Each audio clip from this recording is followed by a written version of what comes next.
Halo, selamat sore. Anda mahasiswa P4M. Salam P4M, terbaik, terhebat, luar biasa. Ya, berjumpa kembali dengan saya, Steve di sini.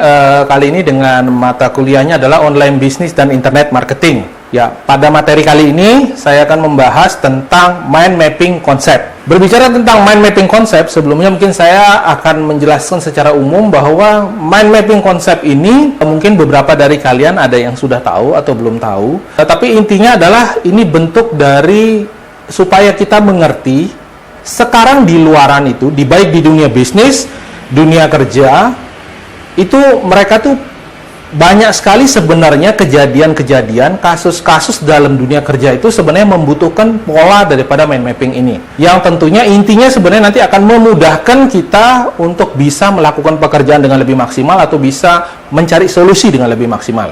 Yang pertama, mind mapping itu apa sih sebenarnya mind mapping itu?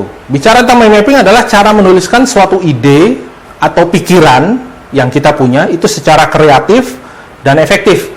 Nah, di mana tujuannya seperti tadi saya katakan adalah memudahkan ide dan pikiran itu agar mudah dilihat. Jadi intinya kan begini, kita sering punya ide, tetapi ide kita itu kadang-kadang susah kita sampaikan ketika tidak dituliskan. Jadi ada beberapa orang mungkin, idemu apa ya? Begitu cerita, oh ide saya A, B, dan C. Beberapa orang bisa mendengar ide itu dan membayangkannya, tapi ada beberapa orang itu tidak bisa. Nah, melihat dari hal ini akan lebih bijak dan lebih bagus ketika kita bisa menggambarkan atau menuliskan ide di dalam pikiran kita itu secara tulisan visual, karena orang akan lebih mudah melihatnya secara visual. Dan akibat karena mudah dilihat secara visual, maka akan lebih mudah nanti ketika ada permasalahan untuk dicarikan solusinya.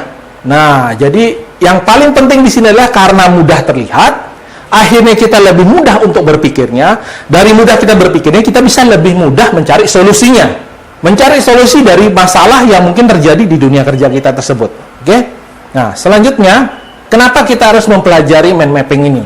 Pertama, kita harus tahu, dan kita mungkin sudah tahu bahwa otak manusia itu terdiri dari dua, yaitu ada otak kiri dan otak kanan.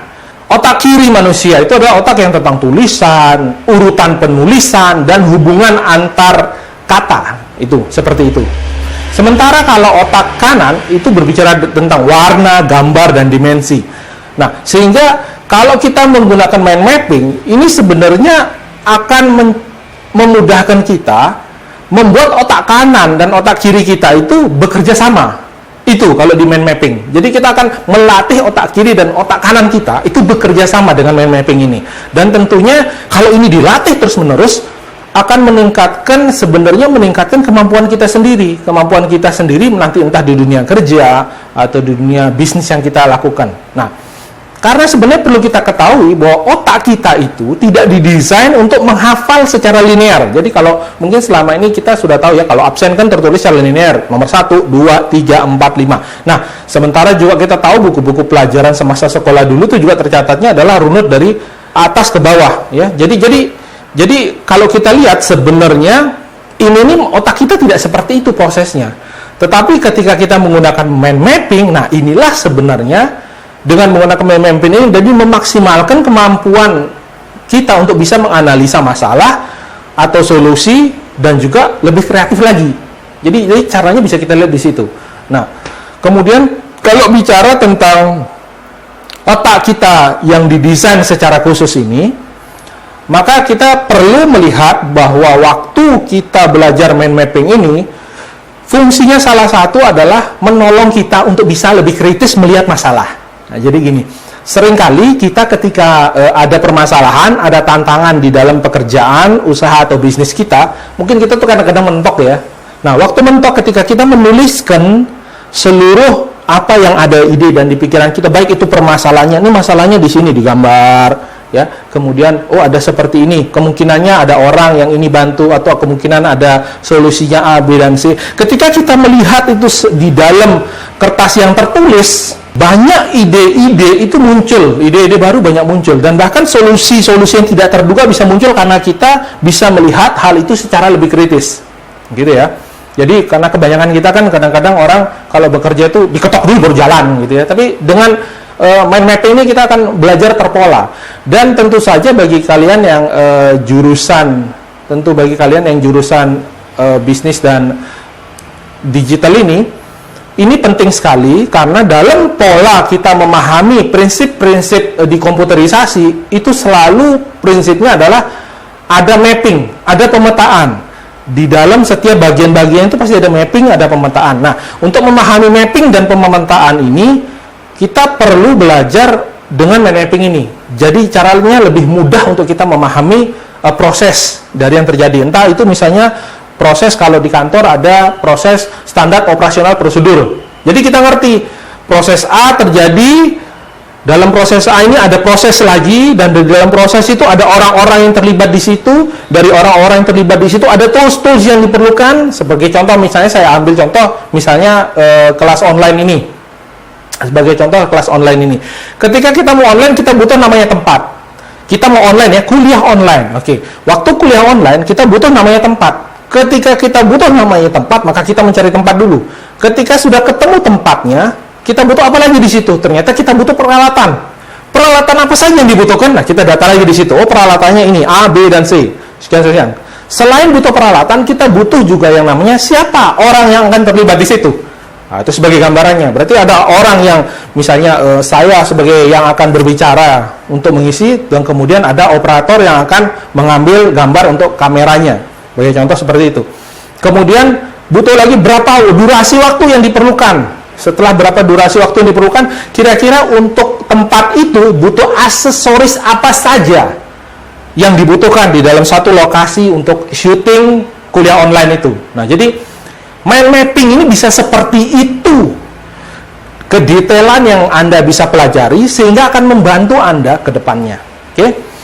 Kemudian nanti di dalam, silakan nanti dilihat di dalam slide, saya ada kasih contoh tentang diagram pemodelan terstruktur yang secara umum banyak kita tahu, seperti kalau dalam struktur organisasi yang mungkin kalian waktu pernah di sekolah, itu ada kepala sekolah, ada wakil kepala sekolah, kemudian ada wali kelas, kemudian ada bagian tata usaha, ada kantin dan sebagainya. Itu kan terstrukturnya ke bawah. Nah, sementara kalau contoh diagram mind mapping itu tersentral, pusat daripada idenya atau pemikirannya itu ada di tengah.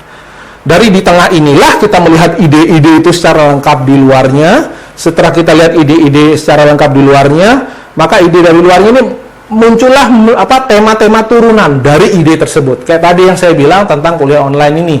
Tentu ada toolsnya yang diperlukan. Toolsnya apa? Yaitu tinggal nanti dicari apa toolsnya sesuai dengan permasalahannya. Selanjutnya, bagaimana sih cara kita membuat mind map? Kita membuat mind map. Nah, untuk tahap pertama, pastikan bahwa tema utama itu ada di tengah.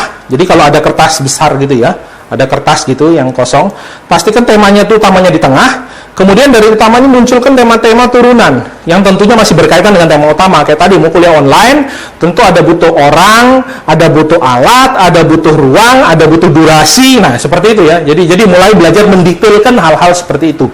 Kemudian cari hubungan antara setiap tema tadi. Jadi tandai bisa dengan garis, dengan warna. Jadi buatlah mind mapping itu sebagai sesuatu yang menarik. Jadi buat mind mapping itu sebagai sesuatu yang menarik. Dalam arti kata, jangan dibikin monoton biasa. Jadi mungkin Anda pakai spidol, boleh, silakan dikreasikan. Kemudian gunakan juga huruf besar untuk lebih memudahkan waktu membaca atau melihat daripada mind mapping tersebut.